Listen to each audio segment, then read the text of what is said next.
imagine 100 million people focusing on doing what matters, uh, doing doing the things that are going to influence them the most, things that are going to make them be more responsive versus reactive, eating a colorful plate, reading, breathing, doing other parasympathetic activities that'll put them in a good flow state.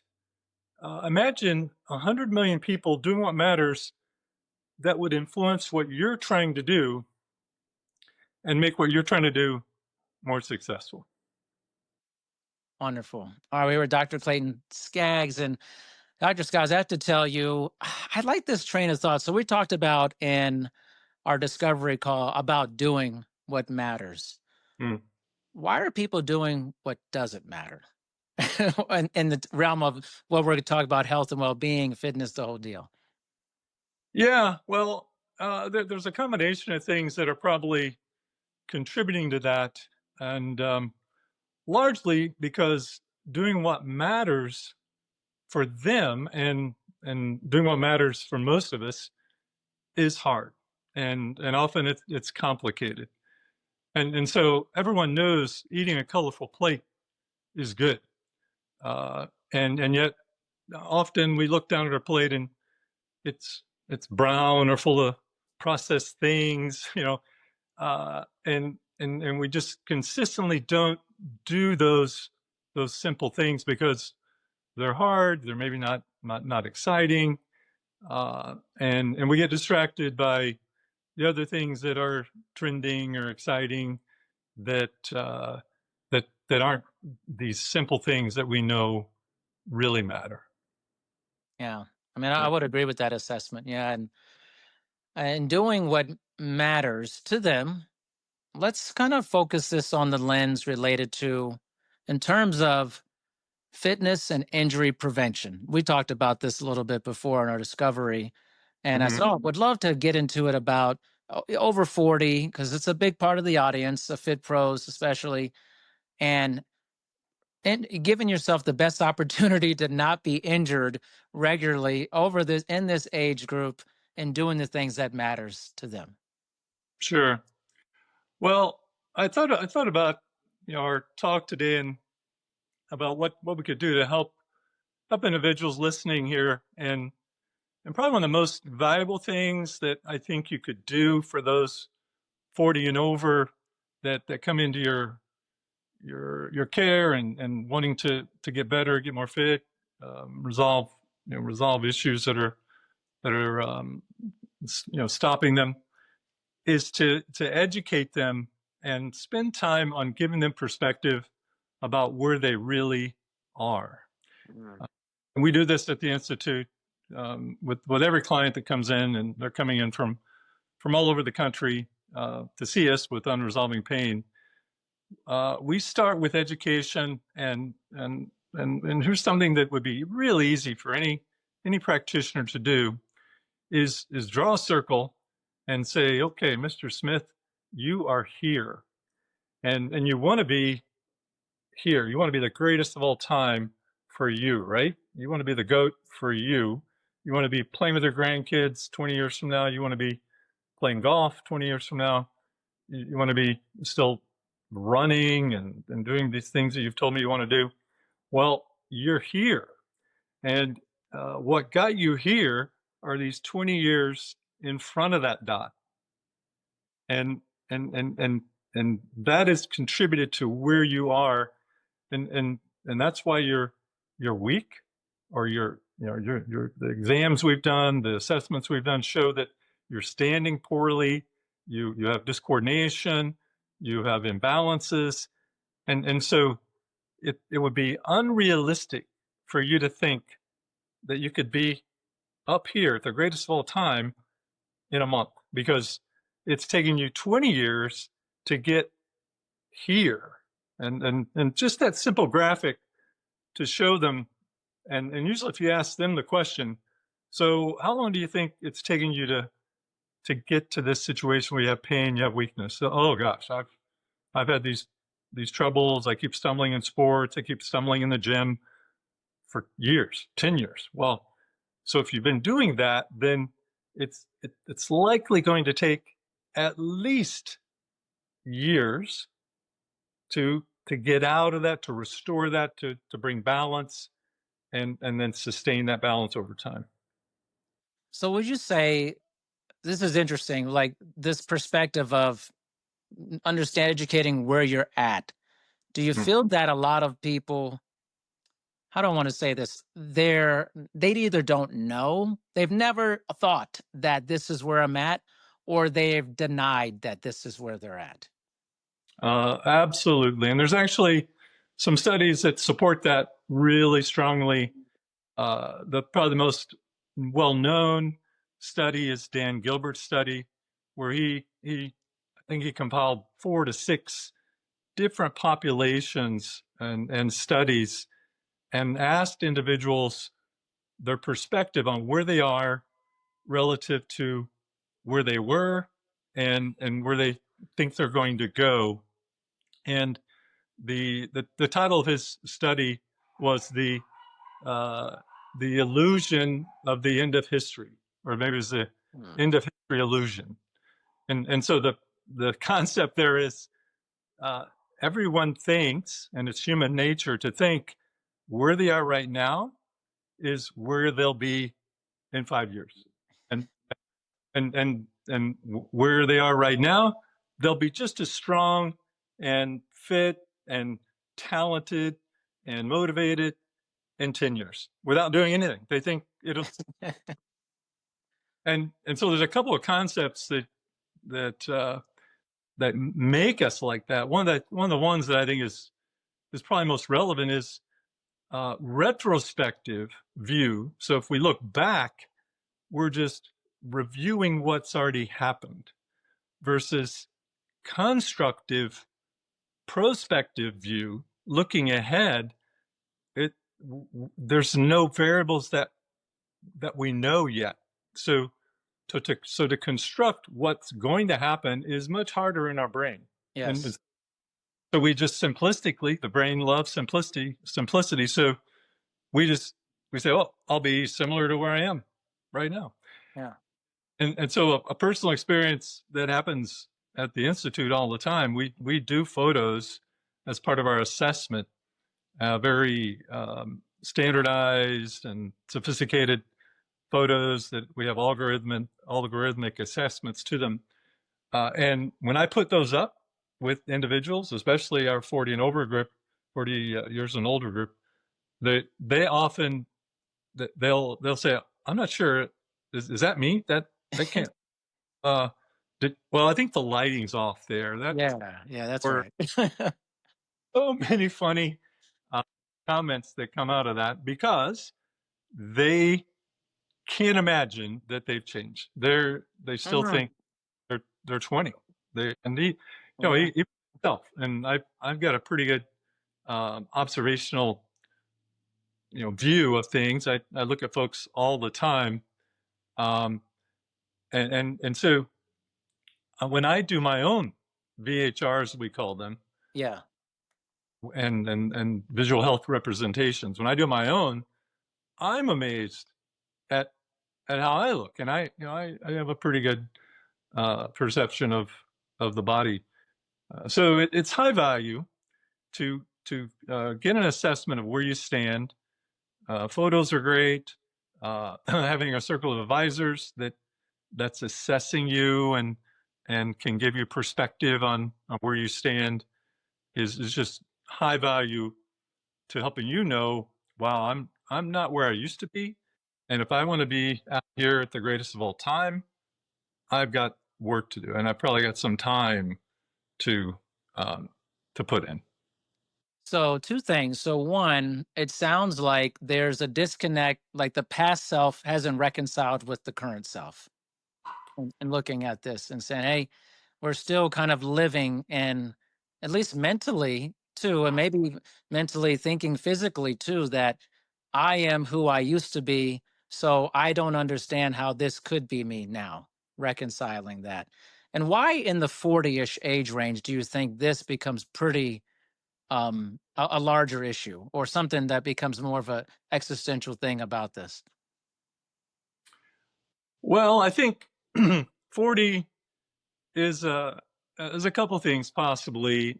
40 is certainly a time point when individuals are are taking a moment and beginning to assess where they are. It's sort of the gut check age. Actually, it's probably now 50. I think it used to be Right. 40 now, as these things go. And I have clients sit down in front of me all the time and say, "Well, I've been putting all this time into my work. I've been putting time into my family, and now I'm ready to put attention to me and my health, so I can have a wonderful life moving forward." And of course, as a fitness specialist yourself, you know that that's not the best approach Right. to to to to just ignore 20 years and then decide to do something. Obviously, the best strategy is to do things, Right.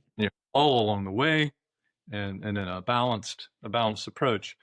And so, uh, I think that's part of the reason.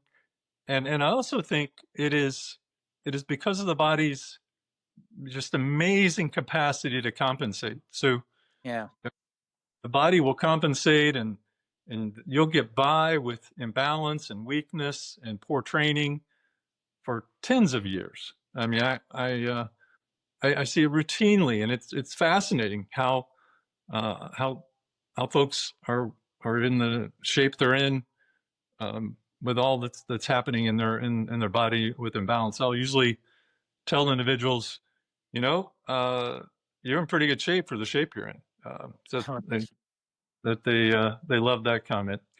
And so I think that's part of it. My pro athletes, fascinatingly, often don't limp in until about age 27. They'll run 4.3 and just do amazing things in their game and their sport for a while. They'll often come in and say, "I never had an injury in college. I hardly ever had to go in the training room." But then they'll limp in, and they eventually limp in because they've exceeded the body's ability to compensate. Mm, I see. So yeah, I was think this it's interesting. I do think that 50, you're right. I think we're extending this as times are changing and think people in many ways are it's hard to quantify this, but there's a different look and feel to people, especially who are taking care of themselves or reasonably. The body can take a lot of punishment of a not great living. But once someone is, you've talked to them related to this is where you are. What's the Mhm. next step you're taking with someone after that? Once you've established the circle, you exist here. Now what? Yeah, well, that's a very important um, you know point, and an area that we put a lot of emphasis to, and and how you start that process is essential. I mean, as you know, uh, gym memberships are heavily over enrolled because they Yes. know people fall off. And why do they fall off? I mean, I think they're over enrolled by 40 to 60%, meaning they book or sell more, that much membership excess. And the reason folks stop training, stop going to the gym, is because they get injured, and they get injured because they're doing too much too soon, or training poorly in other ways. But usually it's too much, right? Hmm. So uh, in terms of how you start, I think it's essential to first build that base of stability and intrinsic coordination. And as I outline in my book, with a lot of the individuals that we see, we're often starting them off with 3 or 4 simple exercises, and having them do that for 2 to 3 weeks and nothing else. And this is emphasized throughout the work we do. And it's fascinating when they do these simple things and they hit the neuroimmune target. They actually gain muscle and lose fat. So they'll often come in. Oh, I've been doing Orange Theory. I've been doing various forms of yoga, plus swimming, plus running, and resistance training. It's not uncommon. They're training 5, 7, and and not and they're not happy. They're not where they want to be. They're not changing their body comp. They're they're in pain, and we pull them back and say, okay, based on our assessment, based on what we've identified, I want you to do these 2 or 3 things and nothing else for 2 to 3 weeks, and then we'll reassess and we'll get to doing fun things like pull-ups and resistance training down the road. But if we don't establish this intrinsic stability, coordination, we'll stumble. So and sometimes those simple exercises are things like diaphragmatic breathing, simple trunk activations, um, like like a bird dog, Yep. or quadruped pelvic floor is another exercise we use to engage that that bottom part of the stability mechanism.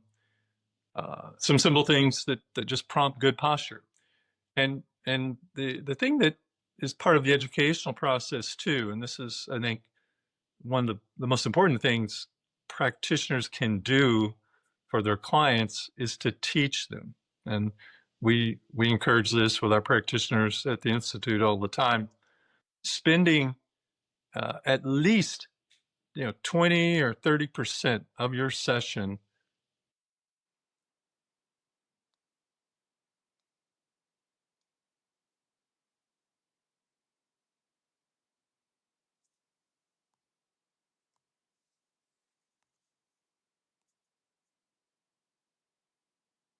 to their health and performance and things they're trying to do. So to teach them that when they hit the target in this early phase, they are stimulating the neuroimmune system that is closely linked. The nervous system and the immune system, their interaction is we can't even imagine how much interaction is happening between the neural and immune system. We don't understand fully how much, but we know it's enormous. So when you hit the target doing these simple exercises for 2 to 3 weeks, you just enhance and explode that mechanism such that because you're hitting a target again, you change physiology. In these photos we do, we see dramatic physiologic change in 2 or 3 weeks with them doing less than all those things they were doing, and because we're hitting the target. It's just fascinating. It is fascinating. It's gosh, I was listening to you say this and I started thinking, man, this is exactly my approach.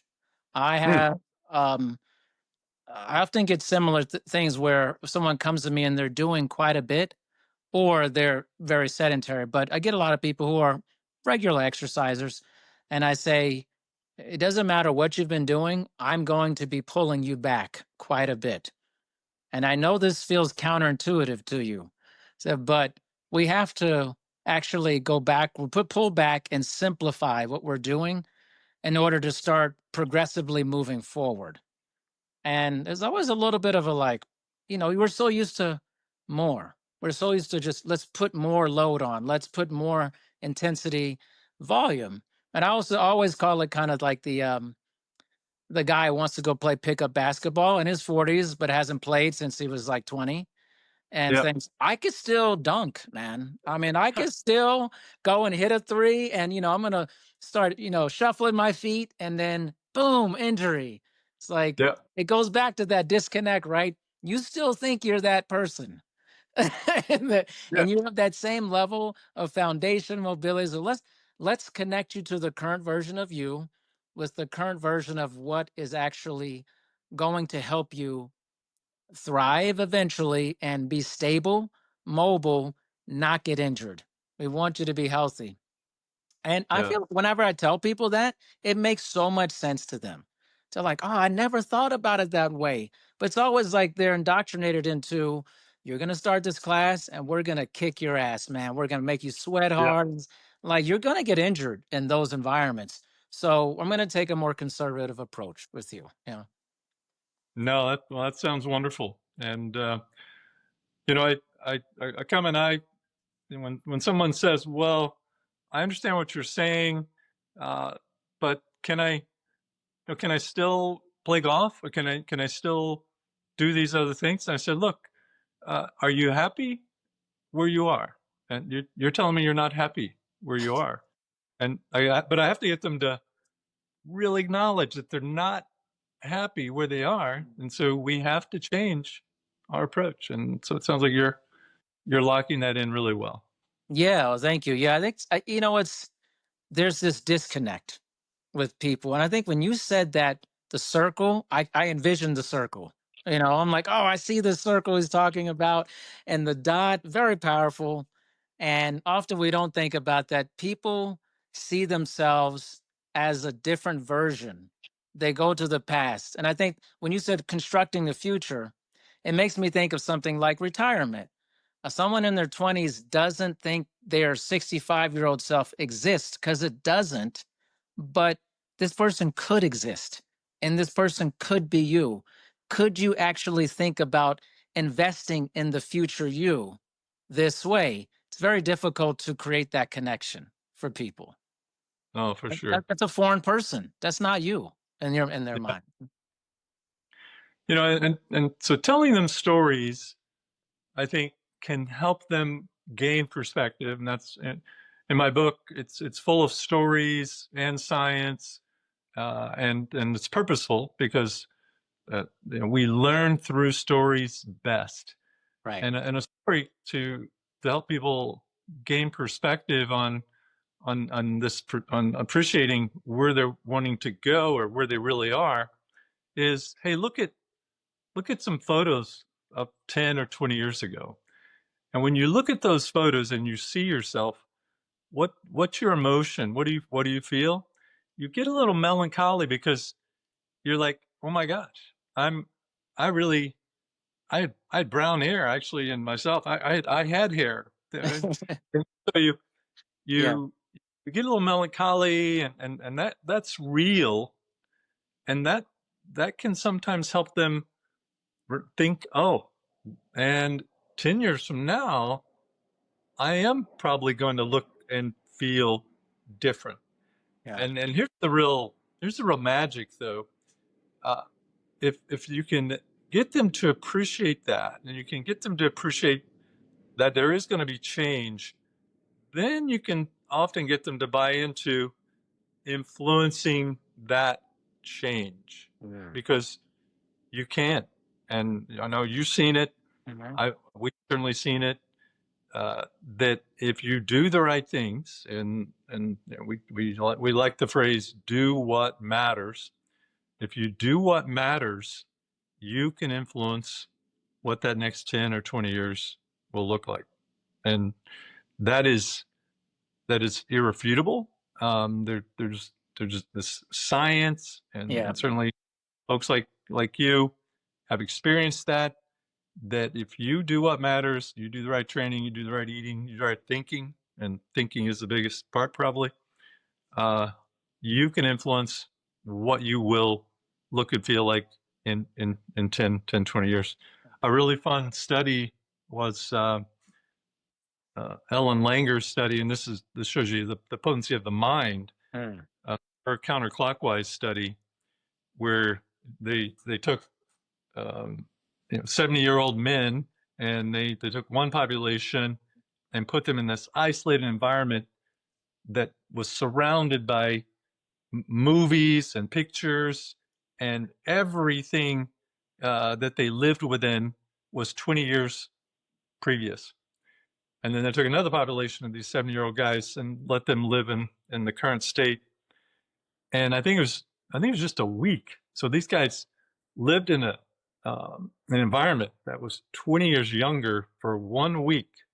And so they were thinking and living 20. They had hearing improvements, blood pressure improvements. I mean, strength improvements, e- extraordinary physiologic changes. Right. So, um, that's just one study that's an example of we are in control of how we're going to change. Yeah. That's awesome. Do you ever get into discussions related to maybe like related to injury? Okay, so we're trying to avoid or lessen the opportunity of injury, but also maybe the impact of being injured when you're in this age group or beyond and the significance of that. Yeah. So, injuries, it's going to happen. I mean, Yeah. if you're trying to prove yourself, there's a good chance you're going to maybe have some injury, and so that's where a good circle of advisors that that's involved in this journey for you can first identify, okay, is this harmful? Is there something torn? Is there something really broken in the structure? And most of the time, it's not. Most of the time, it's not. And yet, it does require some pulling back. Depending on the grade of injury, pulling back, letting it recover. But then once it recovers, what's going to help that injury or reduce your recurrence of pain is actually moving more. And so um, helping these individuals, especially the 40, 50 and over group, recover through pain, recover through injury, really requires education on on pain and injury and knowing when it's okay. And so my classic story is, I was playing squash, some months back, and I was in this game of players better than me, but I wanted to win, and I felt something in my elbow, and knew I should probably stop, but I wanted to win, so I kept going. Fortunately, we won, but the next week, I I couldn't bend my elbow to brush my teeth, and so I'd clearly torn something in my elbow, which required 6 to 8 weeks. And so, why was my elbow not allowing me to bend? Uh, with that pain message, because it was trying to protect me to let that heal. Right. Yeah. So pain is not related to tissue damage, but pain is related to letting you heal. So 6 to 8 weeks go by. My team works on me a bit, and I'm doing great. I'm working and not running into any pain, so that tissue is healed. But I might reach back and try to get something in the back of my car and feel a little twinge of Yeah. pain, but it's healed. So because I know that I'm okay and it's healed, I know that signal doesn't mean anything. It just means I triggered an old message. And versus if I felt that signal and oh my gosh, I've I've still got a big problem there. I shouldn't move my arm anymore. I'll just perpetuate my problem. Right. So so appreciating what those signals mean, and it doesn't mean stop moving. As long as you have a circle of advisors that is letting you know what those mean, usually movement is going to be better than not Yeah. moving. What you said, it really resonated with me is anytime you're trying to improve yourself, and especially physically, there's a chance of injury. You probably will have something go on. Yep. I can't I You're one of the only people I've heard say that. It's a big mantra of mine actually, because I remember when I first started training 2 decades plus ago, and I would tell clients, listen, you're doing something physically active.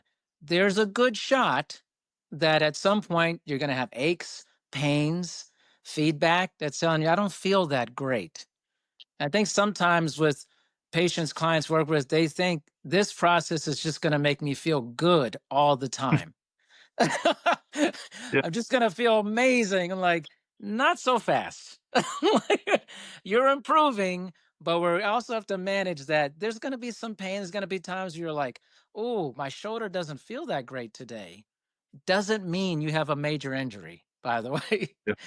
You know, Yeah. and I think sometimes we don't talk to clients, patients enough about this of understanding pain, what that signal means, and what it doesn't mean at the same time. Yeah, and that,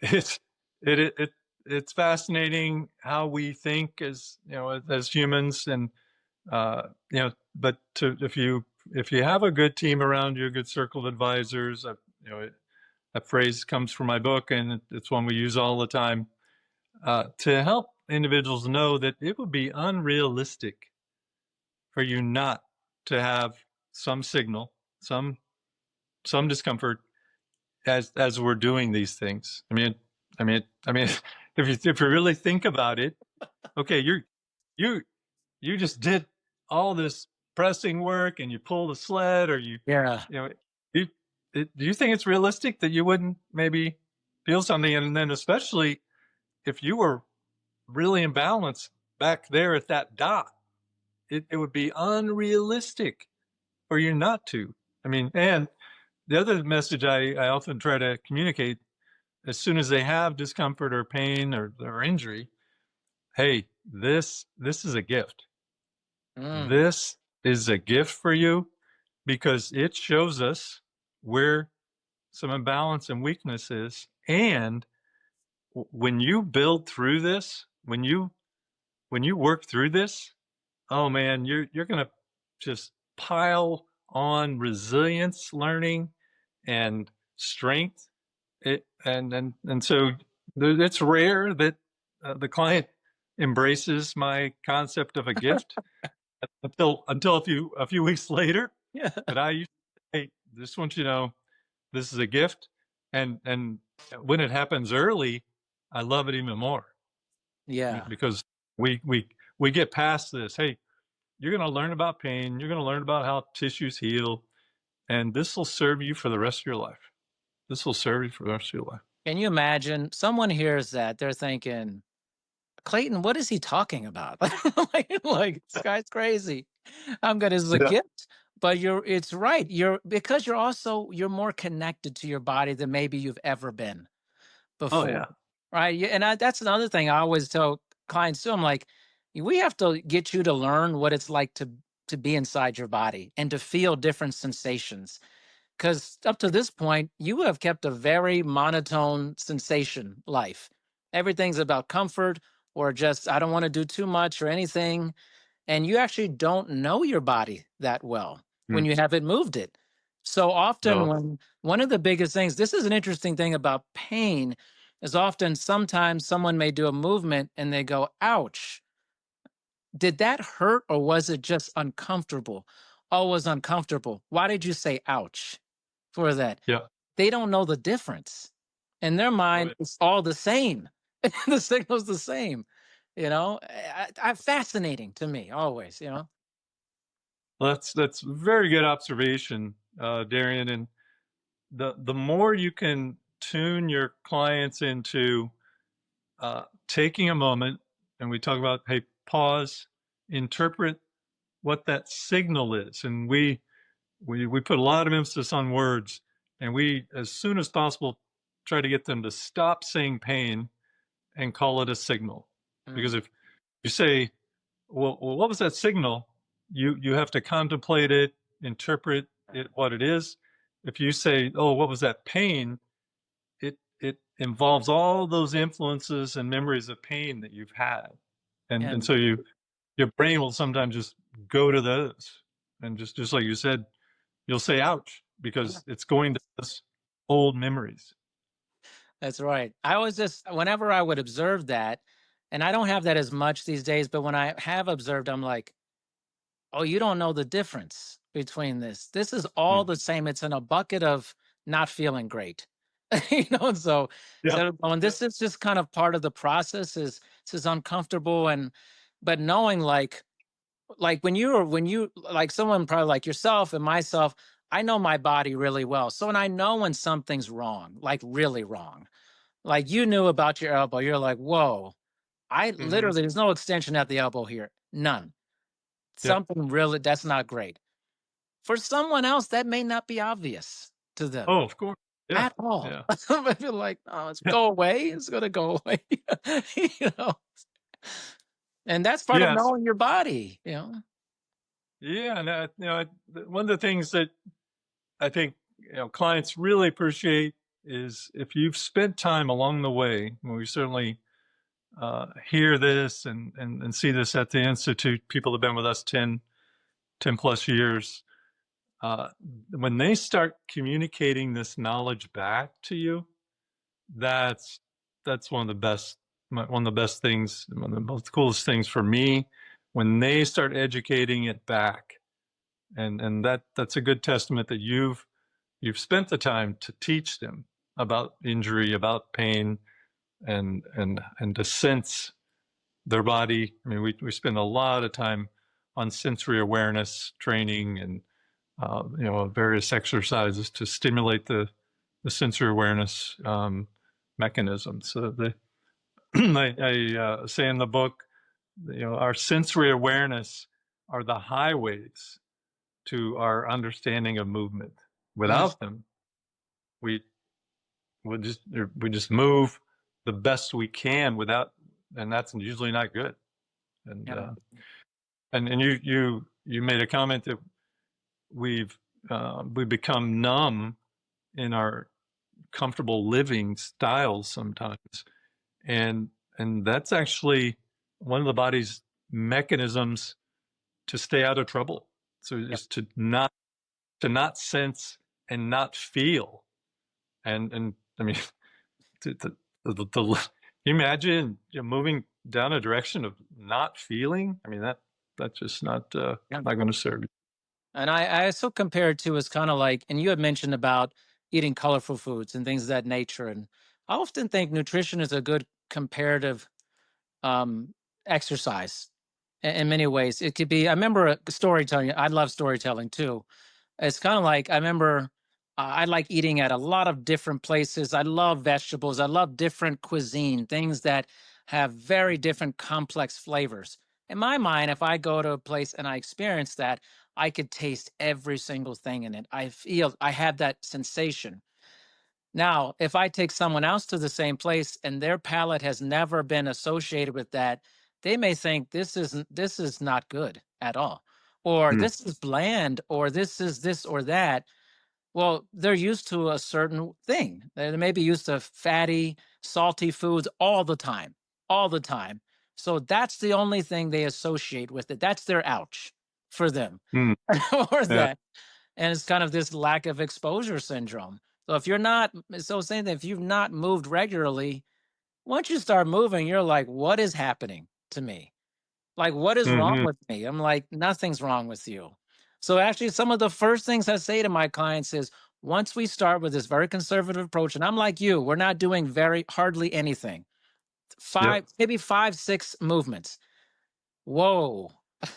I mean, you're not going to feel comfortable. You're not going to feel comfortable, probably. That's just, and that sets the tone for their mindset, I feel. But if you don't say anything, it's like, well, you didn't tell me this was going to happen. I'm like, I have to tell you this is going to happen. Right. But the setup almost, like Yeah. you may feel this way. Giving them, giving them proper, expectation. We Yes. put a lot on that. Um, and, the more you can predict, the more confidence they'll have in you. So if you can say, look, here's what's likely going to happen, and then it happens, then you're in a good position to help them get down the road. And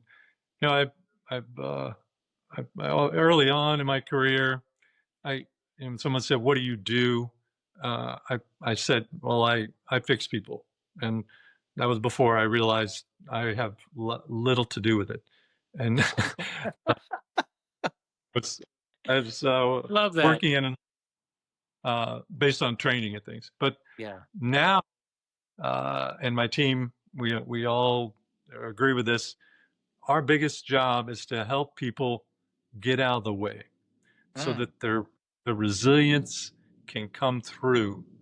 And so that, that expectation, predicting here's what's going to happen, and then it happens, and they gain confidence in you, then you're helping them stay out of the way, have forward thinking uh, ideas and thoughts so that their body can build resilience and move forward. Man, I love that. I love this energy here. It's just so awesome. Clayton, thank you for spending some time with me. Seriously, I love meeting my colleagues, having rich, insightful conversations. You certainly did that. So you mentioned your book. Would love for people to know about it a little bit more, how they can get it, and ways they can connect with you. Well, thank you, Darren, and it's certainly been a delight talking with you. And I agree. It sounds like we're in step with how we try to care for folks and move them down that resilience journey.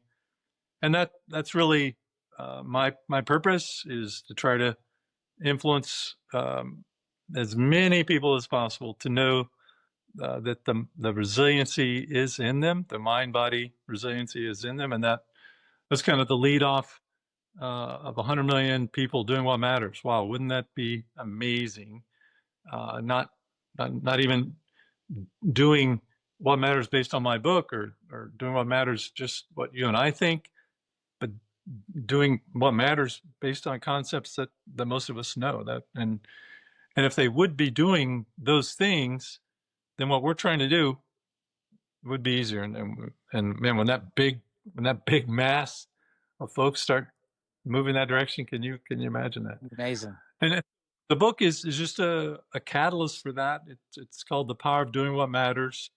You can get it on the website. Find out how to get on our website, powerofdoingwhatmatters.com. The work we're doing at the Institute is the Central Institute of Human Performance.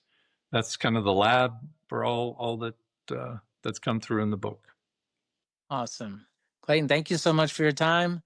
I really appreciate it. And I'm sure we'll be in touch. Yeah, Darren, hope we cross paths sometime. Awesome.